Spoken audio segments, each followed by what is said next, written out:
Ladies and gentlemen, you know the name, you know the voice, you know exactly why I'm here. I'm the Pod Father. I'm here to bring you the incredible evolution in this audio revolution. I am joined on the line by the current reigning defending Bullet Cats champion at the time of this recording, BT Brandon Tanguma. How's it going, man? It's going great. Gonna sit down with you and watch something on the network, something historic. 20 Yes. years to the day. Yes, so today is the 20-year anniversary of the first ever episode of Smackdown. Almost said Smackdown Live, but I didn't. Yeah, so Brennan and I, we were thinking about doing the whole episode because we did that from the first episode of Raw, but the first episode of Raw was like 30 minutes or under 30 minutes, and I'm like, you know what? Let's just do the main event. So here we go, ladies and gentlemen, fire up your WWE Network. It's August 26, 1999. Your boy was 3 years old at the time. And we're going to start at 1 hour, 13 minutes, and 30 seconds. The main event is The Game, Triple H versus The Rock. Special guest referee is Shawn Michaels. I believe it's for the WWF Championship. Brennan, have you ever seen this match?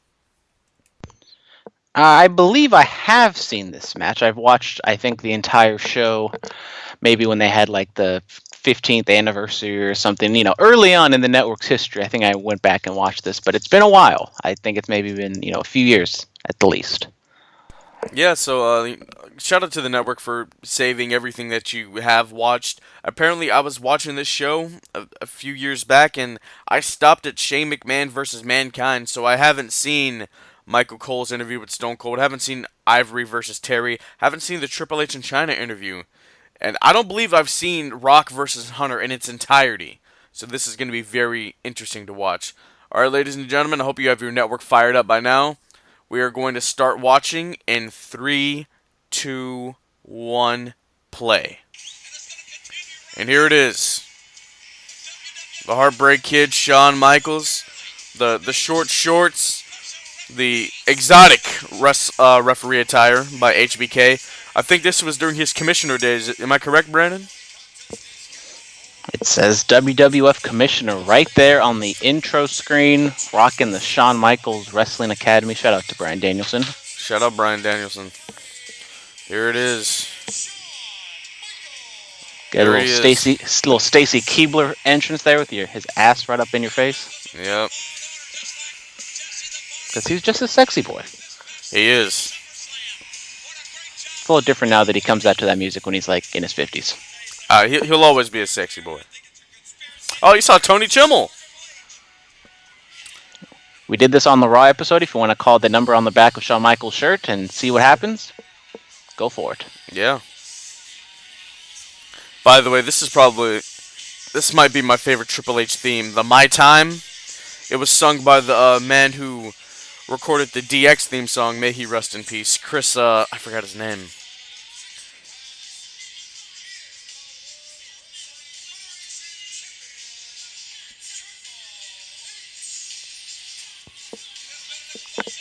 Look at the Game. Walking down a different entranceway than Raw. I know there's a lot of talk maybe Fox switching things up when SmackDown goes on there. Hopefully, one of those things is that SmackDown looks completely different, at least from a set design-wise, than Raw. Because, they're supposed to be a brand split, supposed to look all different, but it doesn't. It looks like the exact same, and it also sucks that now the pay-per-views all look the same, too. That's very true. I do miss special set designs. Hunter was wearing that little beaded. I don't. It's not a shirt. I don't know what to call that, Brennan. It's like a medieval metal night garb or something. Something like that, man. Here we go. Very rare that the champion enters first in a match. And here he is. The most electrifying man in sports entertainment history.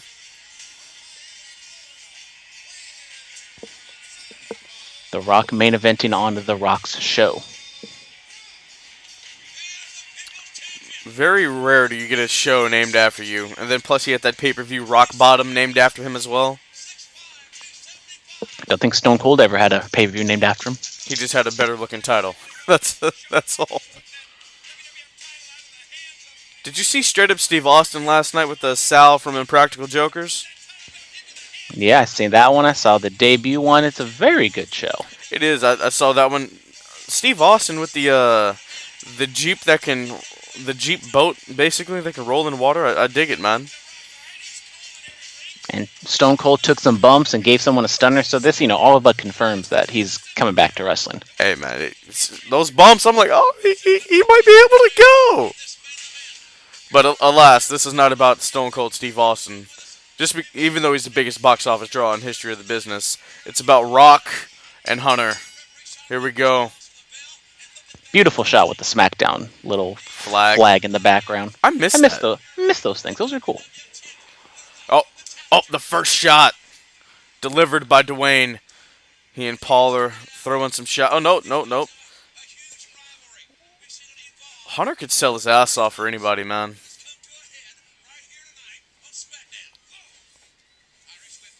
They're going for the rock bottom early. Elbow shot. Kick. Going for the pedigree early. Back body drop. Nice clothesline by Rock.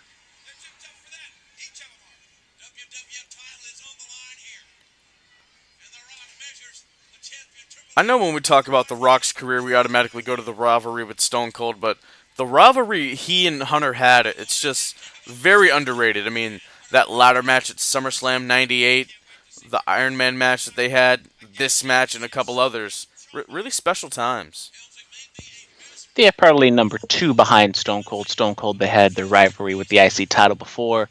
Stone Cold really took off, and then The Rock really developed into his character. Really, that '98 year against Triple H and all this other stuff with the Nation. So, definitely Stone Cold and Triple H, 2 vital figures in The Rock's career. Absolutely. China gave Dwayne a shot.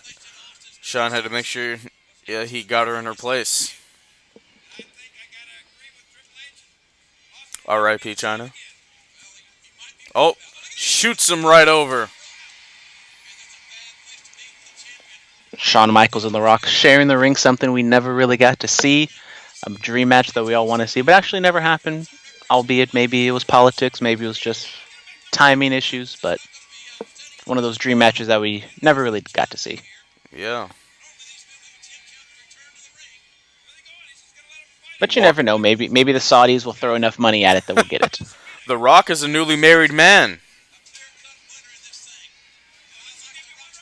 Uh-oh, here we go. Suplex on the steel gate. Nope. Ah, and Hunter takes it.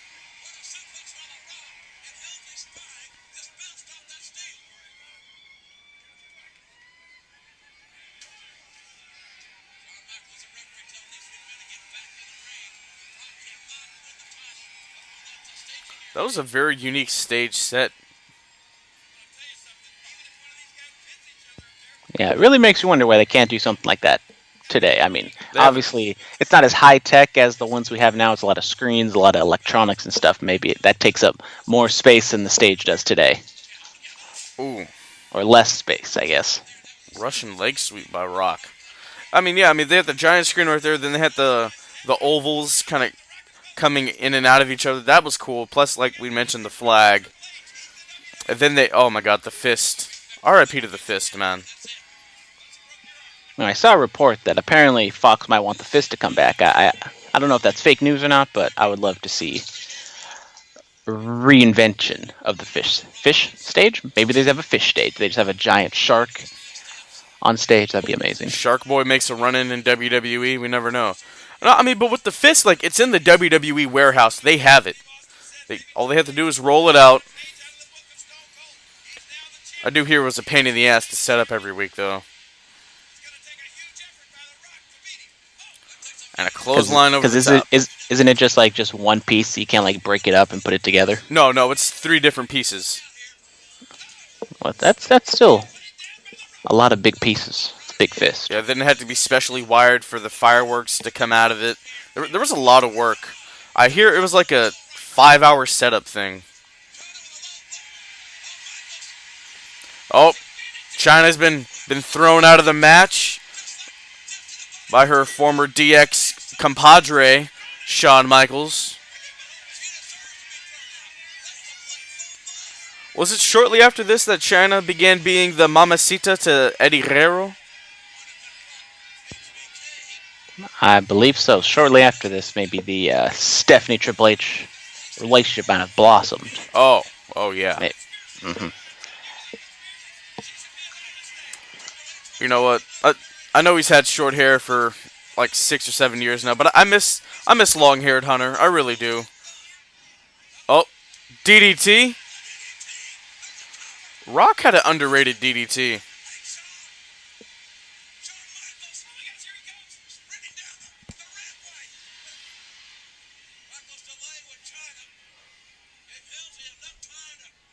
Oh,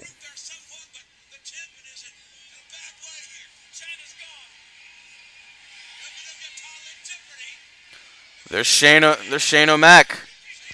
The future best in the world. Yes, and then as you couldn't see, Hunter did that high knee a la Harley Race. R.I.P. to handsome Harley.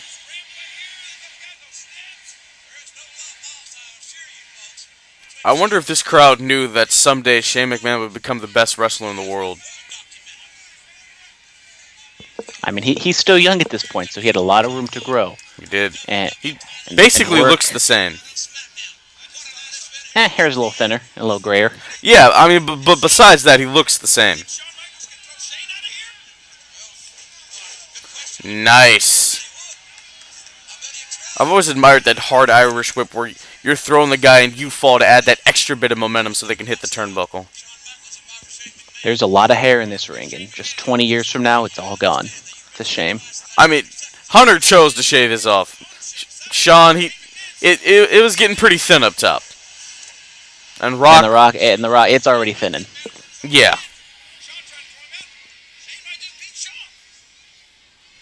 It's okay, I'll probably be there.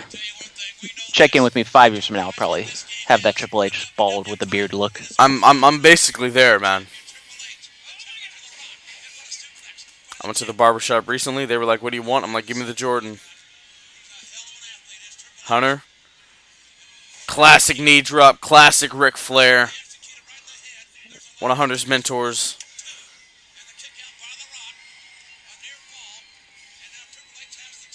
And the hold portion of the match.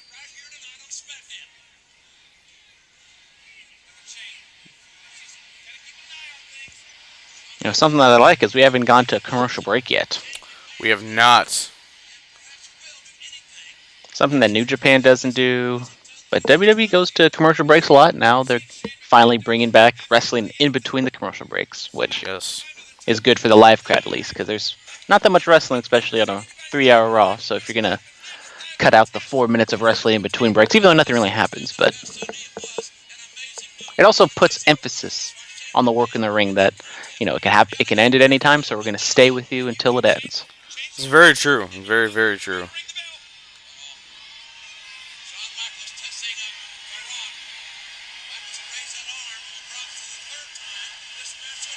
Oh, this is back during the era where 3 drops of the arm and the match was over. Not the just you check it a little bit and it's done. And Rock throwing those shots. Hunter with the knee to the gut hits the rope. Oh, Jesus, hit him with a stun gun. I thought he was going to go for a spine buster. Doesn't happen. Shane's in the way. And Hunter with a kick out at one as Shawn finally gets to the cover.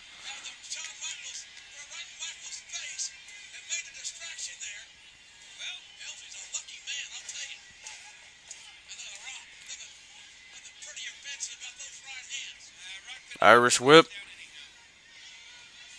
Neck breaker by Rock to Hunter. And Shane McMahon gets in the way. And he gets a shot by Rock. What a sell by the best in the world. Here comes the Rock bottom. Boom. And here comes the most electrifying move in all of sports entertainment. Kicks the arm. Takes off the elbow pad. Throws into the crowd. Brandon, have you ever delivered a people's elbow in your day? Probably. This is probably an honest and there's Boom! There it is. Sweet chin music. Best super kick in the business. People's elbow I love it, but it's honestly one of the one of the most stupidest things in wrestling that got super duper over. Man, but people popped for it. I guarantee if I was in this crowd, I probably would have popped for it as well. Here he comes. Hunter hooks the arms, and boom! Pedigree, underrated finishing. 1, 2, 3. The game wins. And now we got another heel commissioner, just what we need. Just what we need. That was fun, man. Do you want to do one more match, just to give the people a little bit more? I mean, I guess we can go in reverse order, shake things up. Shake things up. Wild card rule. Press the back arrow button. And China's walking down. Do you see where it says Road Dogg versus Chris Jericho? If you just scroll down a little bit, I assume it's on every single person thing, but I'm on Roku and I got it. Just kind of scroll. And if my Wi-Fi wants to load, I can tell you what the timestamp is. If you don't have it, that is 43 minutes and 12 seconds. Let's click on it. 1, 2, 3, boom. Here it is. This will be the last match that we do. The original Big Dog. Oh, you could say Big that. Dog. Shout out Brian James. Kind of met him after TLC when it was out here in San Jose. Oh, there's the Junkyard Dog. Maybe he's the OG Big Dog. Ah, that's very true. He's the middle dog, and then Roman Reigns is the pup. Yeah, this is when I think this is when Road Dogg was trying to have a little solo career. Still rocking DX colors and throwing the X up. I mean, you can't really. Is that Howard Finkel?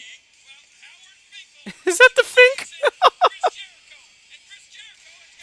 Oh, this was actually Jericho's first match on WWE TV. This SmackDown match that we're watching. So, The pretty Fink historic. kind of in the role of Ralphus. Shout out Ralphus. Pretty historic. I think also on the SmackDown they do an angle where like all the announcers just completely beat up on the Fink. Why would you want to beat up on the Fink? Because the Fink was being a bad boy. I didn't realize. Oh, I'm gonna let him do his gimmick.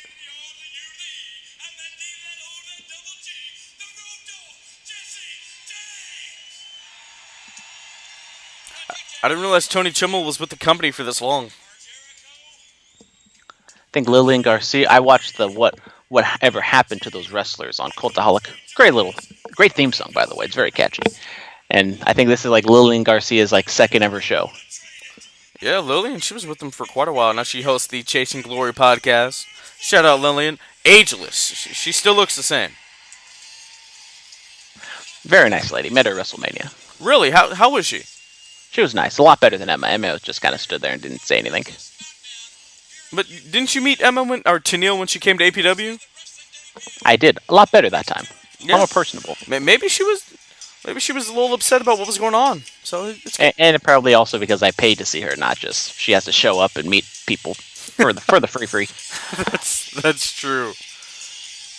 Here he is, the Lionheart. He would become the master of the list, the Painmaker, the Alpha. Maybe the first ever AEW World Champion. Yes, the legendary GOAT Chris Jericho. The colorful tights. The ponytail on top. Jericho, bring it back, please.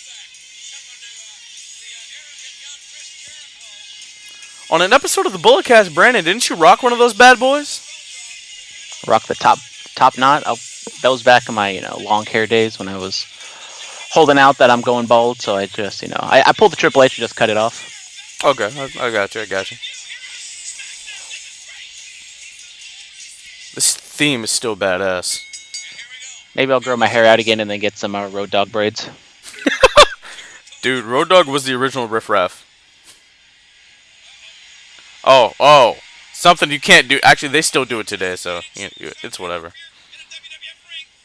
Nice strong tie-up. Ooh. Road Dogg, WWE Hall of Famer. Chris Jericho, a legend. Nice shoulder tackle by Jericho, something he still does till this day. Oh, leapfrog. Oh, beautiful. And a clothesline over the top rope. Jericho goes over as the Road Dogg kind of panders to the crowd a little bit. Ooh, right into the Jericho's barricade. still looking kind of like the Lionheart from WCW, not fully the Y2J that we've come to know and love in like the next year or two. Yeah. The Millennial Man.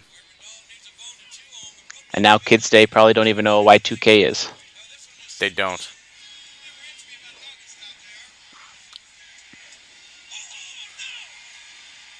So, does Y2J officially stand for Your 2 Jericho? I don't know. You have to take that up with Chris next time you see him. Yeah, I'm thinking about going to the Jericho, the Fozzy concert coming out here next month. It'll be a full September for me if I do. Hey, there's the Fink! That's like a can of something, and he just puts Oh, it in Road Dogg's it's face. probably like Mountain Dew or something. Dude the Do. That was Raw's sponsor last week, or this week, if you didn't notice. They said it like 20 times. Yeah. Look at the Shout out Vic Fink. Joseph, getting those plugs in. Vic Joseph? Vic Joseph, I know we're going to talk about this on the Bulletcast, but I thought he did a very nice job on Raw. Well, yeah, he was actually on the Sam Roberts podcast a couple months ago. I got to know him. Very nice guy. Oh, there you go. Butterfly backbreaker by Jericho to Road Dogg. Yeah, who was missing? Was it Corey? Corey was on vacation, and then the King got laid out by the Fiend. Yes. All hail the Fiend. We have the DM slide about that we're going to get into on the Bulletcast. We're all talking about the future, but yet it's the past. It's like Inception. I know, right? It's happening, but it's not. You know what I mean? We got to go back to the future. Oh. Hey-ho. 1, 2, or 3. It's all about number one. Actually, I'm gonna be honest with you, Brennan. I've seen maybe a few minutes of number 1, and then never watched any of that again. Wow. All I know I've never seen the third one. All I know is there's a DeLorean and Michael J. Fox. That's all I got for you. The only reason I watched number 2 and number 1 is because I watched it the day that they went to the future, like whatever, something 2015, like December something. Wow, that's interesting. Uh-oh. Is he going to suplex him through it? No, he's not. He's not going to get him. Oh, Jesus. I don't know if he was going for a suplex, but it turned into a DDT, and that did not look good. But Jericho's the first one back to his feet. Oh, chops. Oh, here he goes. Those famous shots by the Dogg. And he throws it. Maybe Roman should incorporate those in his arsenal. You heard how the crowd popped for it? Oh, there it is. Thought maybe he was going to go for a 619 there, but... Oh, no. Hey. Look at the Road Dogg. Brian James can move, eh? He's got those white boy moves. Hey, man. More rhythm than your boy. You know, I'm old and watched, but back in my day, I could get down with it. I can get jiggy with it. You could cut a rug, as the kids say. Oh, man. I didn't know the kids said that. Power bomb. And he puts him through it. Jericho loses the match. Tim White, he was the referee in the Hell in a Cell match, eh? And then here it comes, the Lion Tamer. This is before the Codebreaker. This is before the Judas effect. Ever before the Walls of Jericho. Yeah, that's very true. Would he stop putting the knee in the back or in the back of the head? And we can kind of just pause it there. All right, ladies and gentlemen, I hope you enjoyed that, watching those two matches from the first ever episode of Smackdown with us. Yeah, can't wait for the 20th anniversary, October 4th, because that's when they move over to Fox. It's going to be a big week. I'm very excited for it. Or is it October 6th? I can't remember. Let me check my handy dandy calendar Just October better be a crazy month for pro wrestling. NXT gonna it is. It's move to October 4th. USA in late September. So by that time, NXT is probably gonna catch a groove, and obviously AEW starting off that same week as SmackDown moving. Yeah, October 2nd is when AEW starts off. It's going to be a big week for pro wrestling that week. Can't wait for it. All right, Brandon. This has been a fun recording, man. Did you enjoy the matches we watched? These were quite enjoyable. I mean, the crowd was very into all the matches. Maybe the work rate wasn't, off the charts, but I thought all four wrestlers involved did a very good job and basically did what we thought they could do. Yes, absolutely. All right, ladies and gentlemen, this has been a 20th anniversary special edition of the BC in regards to SmackDown. Check out all of the stuff we do in our archive. We will talk to you next time. Yeah!